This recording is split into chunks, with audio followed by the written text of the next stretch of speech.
Saudara, misteri penyebab kematian diplomat muda Kemlu yang tewas dengan wajah terlakban masih belum dipecahkan polisi. Dalam proses penyelidikannya, polisi membuka peluang untuk melakukan ekshumasi atau membongkar makam untuk memeriksa jasad yang telah dikuburkan. Komisioner Kompolnas Yusuf Warsim dan mantan Kapolda Jawa Barat Irjen Purnawirawan Anton Carlian sudah bergabung bersama kami di Kompas Petang. Selamat petang, Pak Yusuf. Pak Anton, terima kasih sudah bergabung bersama kami di Kompas Petang. Terima kasih. Selamat sore. Saya ke Pak Yusuf terlebih dahulu. Pak Yusuf, Kompolnas terakhir menerima laporan sejauh mana penyelidikan terkait kasus tewasnya diplomat muda ini, Pak Yusuf? Ya, terima kasih. Sejauh yang kita pantau, ini tentu kita harus menilainya bahwa kasus ini tentu tidak mudah. Karena korban meninggal dunia dalam keadaan di dalam kamar dan sendiri. Kami memantau dan menilai bahwa apa yang telah dilakukan oleh penyidik dalam proses penyelidikan ini sebenarnya sudah terlihat sungguh-sungguh 3 kali melakukan olah TKP. Hanya sebenarnya ada CCTV yang tentu ini harus dilakukan digital analysis forensik ya. Jadi dilakukan analisis digital forensik. Baru kemudian terkait dengan saksi-saksi yang terekam dalam CCTV yang disebut mondar-mandir itu kan kami kira sudah dimintain klarifikasi. Hanya tentu yang terus ada otopsi, ya itu sudah bagus, tinggal menunggu hasilnya apakah hasil otopsi itu dapat menjelaskan penyebab kematian.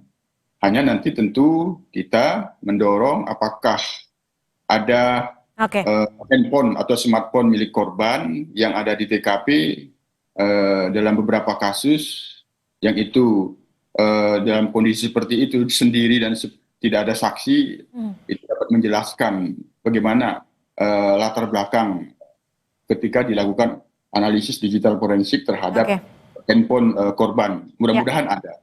Ya, Pak Anton, kalau Anda membaca kasus ini kan beberapa potongan dari rekaman CCTV mulai diungkap ke publik. Salah satunya adalah penjaga indekos yang sempat terlihat mondar-mandir. Sebenarnya kalau dari titik ini sudah bisa belum diungkap penyebab dan juga latar belakang dari kasus tewasnya diplomat muda?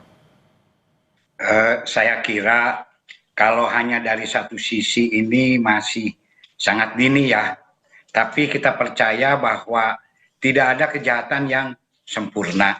Nah, di sini pun juga ini mondar-mandir atau kenapa dia melihat itu juga kan harus dilihat latar belakangnya. Kenapa yang bersangkutan ini mondar-mandir? Ada juga yang memberitakan bahwa konon kabarnya istrinya menelpon penjaga untuk mengecek daripada korban tersebut. Nah, apabila memang dari jejak digital yang mondar-mandir itu bisa dipertanggungjawabkan, mungkin ini ya agak sumir untuk dikatakan bahwa ini adalah mereka para pelakunya. Jadi saya sepanjang jadi penyidik sama dengan juga dengan senior saya Pak Ugro, baik penyidikan Marsina, penyidikan Munir, itu memang kita ini harus meneliti, menelaah dari sesuatu yang kompleks, mulai dari kejanggalan-kejanggalan yang ada. Karena kejahatan itu diawali dari kejanggalan. Nah ini kan baru satu sisi saja. Tadi juga tapi maaf saya potong. Kalau dari potongan-potongan CCTV ini Anda melihatnya ada sesuatu yang janggal atau bisa dikatakan memang suatu hal yang wajar? Ya saya kira kalau tidak ada latar belakang itu sesuatu yang janggal. Tetapi ketika ada latar belakang, misalkan seperti yang dikatakan bahwa itu diminta oleh seseorang atau oleh istrinya, kalau diminta oleh istrinya juga itu harus didalami lagi. Seperti mohon maaf ini tidak menuduh masalah pembunuhan Subang kan ternyata adalah dari keluarganya sendiri. Makanya ini di samping physical evidence, bukti-bukti mati, bukti-bukti hidup, latar belakang ini harus saling berkelindan erat. karena untuk mengungkap satu masalah tidak bisa dari satu sisi. Apalagi ini tadi dikatakan, apakah sidik jari itu hanya di lakban saja atau ada di tempat lain. Kan ini perlu terus-terusan dikumpulkan antara satu bukti dengan satu lain, yang lain istilahnya antara fakta yang satu, fakta kedua, sehingga menjadikan sebuah kenyataan tentang tindak pidana. Jadi memang itu ya gimana?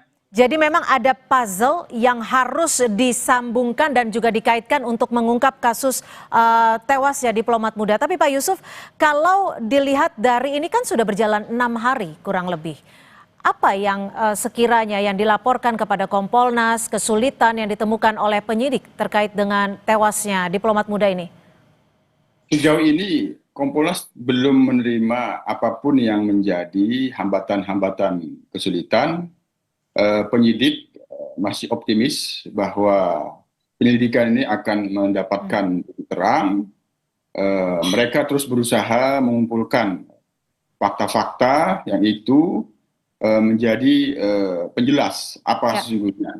Nah, termasuk tadi saya sampaikan ada fakta mundar-mandir yang diduga penjaga kos yang itu terekam dalam CCTV, kan itu perlu dilakukan analisis digital forensik.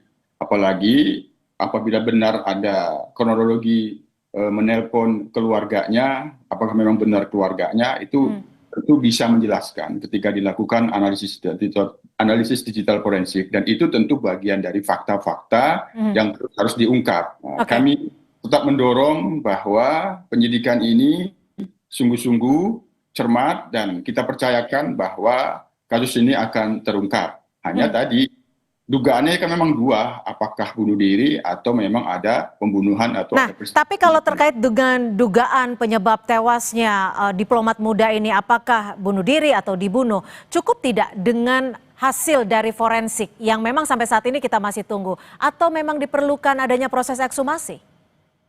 Iya, sejauh ini kan kami memantau sudah dilakukan otopsi.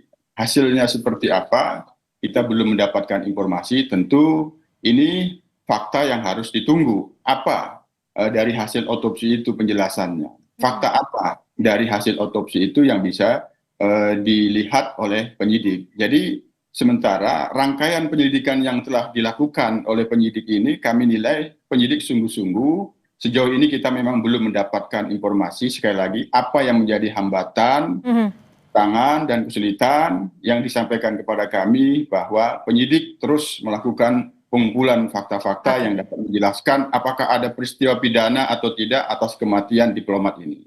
Itu. Pak Anton, berdasarkan pengalaman Anda terkait dengan pola dari lilitan lakban, itu bisa diketahui tidak? Apakah yang bersangkutan atau almarhum ini tewas karena bunuh diri atau tewas karena ada pihak lain? Saya kira untuk menentukan itu masih, saya sependapat dengan Pak Ugro, masih ya 50-50 lah, setengah-setengah. Tapi apabila dilihat dari tutupan lakban itu, apakah tutupan lakban itu di mulut ataukah tutupan lakban itu di hidung, kan kita juga tidak tahu. Jelas itu ada orang lain kemungkinan yang melakukannya, sehingga bisa saja terjadi ini adalah pembunuhan. Makanya ini untuk mengungkap ini satu pembunuhan itu seperti tadi dari Mbak Cynthia, memang betul tidak boleh dipotong berpasal-pasal. Ini harus rangkaian yang utuh. Tadi dari jejak digital misalkan, baik handphone maupun HP ataupun lain-lain, sidik jari, telapak kaki, ya seperti di Subang kan ini bisa dilihat ternyata ada beberapa telapak kaki yang berbeda. Nah ini pun juga kan bisa mengungkapkan sesuatu. Jadi kalau hanya satu sisi sangat-sangat ya dinilah kita untuk mengatakan sesuatu. Dan saya kira kepada masyarakat pun juga mohon sabar, dan kepada penyidik pun juga jangan terganggu dengan opini-opini yang ada, harus selesai. Sementara kan ini perlu kecermatan, jangan sampai nanti malah karena desakan opini salah tangkap orang sehingga menjadikan ya simalakama bagi Polri bukan mendapatkan satu prestasi, malah mendapatkan caci maki. Kan ini kan repot juga. Jadi sekarang saya juga mohon kepada masyarakat, ya mohon bersabar. Insya Allah dulu saja kasus pembunuhan ini selalu terungkap gitu kan. Apalagi sekarang dengan ya teknologi yang serba canggih tentu saja akan sangat membantu. Karena di dalam kasus pembunuhan ini mohon maaf saya selama penyidik selalu ada yang seolah-olah ada yang menuntun gitu kan, ada yang menuntun ya baik dari sisi batin atau apa gitu. Pada akhirnya ya bisa ketemu kan begitu. Yang penting ulet gitu kan gitu.